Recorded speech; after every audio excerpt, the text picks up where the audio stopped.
Hi and welcome to this edition of Stories of the Afterlife and in the Spirit of Michael. Michael showed us so many times over the years that there are spirits who come here, who incarnate in human form, who want to be part of something greater than themselves, and they want to be part of humanity at this time.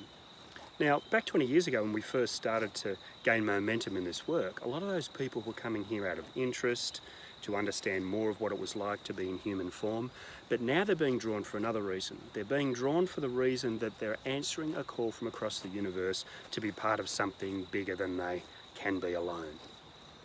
I'm talking about the changes in humanity that we're witnessing. I'm talking about the shift of consciousness that we're all observing and that we ourselves have come here to be part of. Now, whether we've been building momentum for that over many lifetimes, whether or not we have come from elsewhere to be part of this incredible shift, all of that makes us part of humanity, and we are one consciousness, one race, one species here to bring a change to this planet.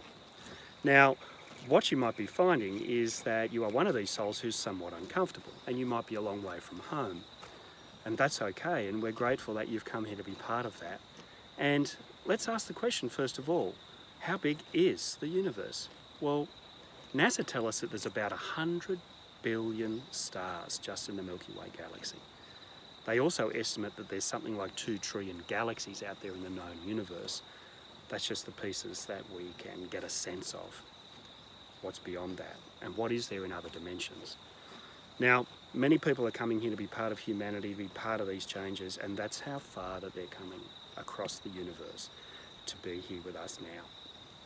I've had a number of clients over the years. One that comes to mind is somebody who incarnated here. They moved into LBL, and when we were in that space, they told me they were a researcher here and they were to research the human brain.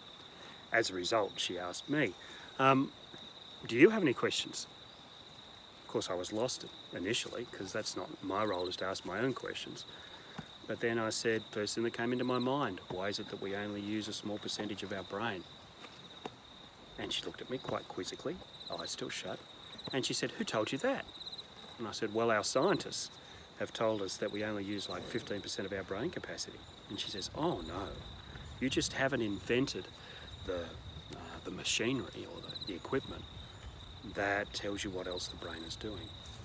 It was a beautiful, humbling experience for me from my minuscule human context, asking a question of somebody who travelled the universe. And again, we know our scientists don't know everything because science is discovering more and more all the time. So she gave me a gift that day. Another client who came to mind wanted to know about this incredible feeling he had in the top of his head around his crown chakra. And I sensed there was some sort of a flow of energy back and forth.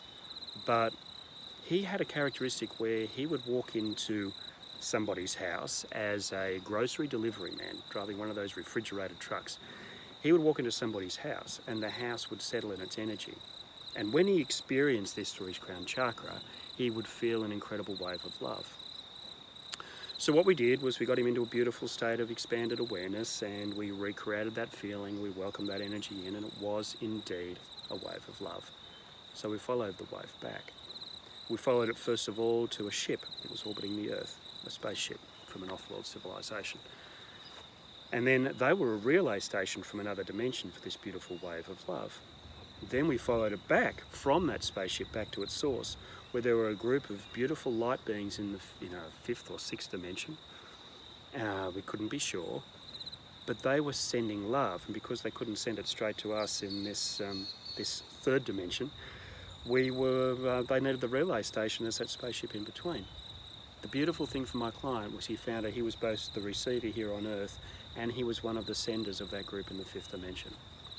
Now, the best way for him to get that energy of love to Earth was to incarnate as the receiver in human form and simply be delivering people's groceries and taking that vibration into their homes. These are the sorts of stories. These are the sorts of stories that we hear in our clinics. These are the sorts of stories that are emerging now when Michael's work has reached a level of maturity where 220 people around the world are continuing to do it. So, if you're one of the people that feels uncomfortable here, I have a message for you. Thank you for being here. Thank you for coming so far to be part of this shift of consciousness. Know that you are not alone. and know that home is not out there, home is in here. You carry the resonance of home within you. For you to meditate on that feeling of home, some of you may feel homesick, some of you may be uncomfortable in being here, but you always carry home within you. As you step further into the space within, as you discover the resonance of home, embrace it. Bring it to your awareness and live your life with a foot here and a foot there and be the bridge between worlds or dimensions. Okay. Thanks for listening. I'll see you next time.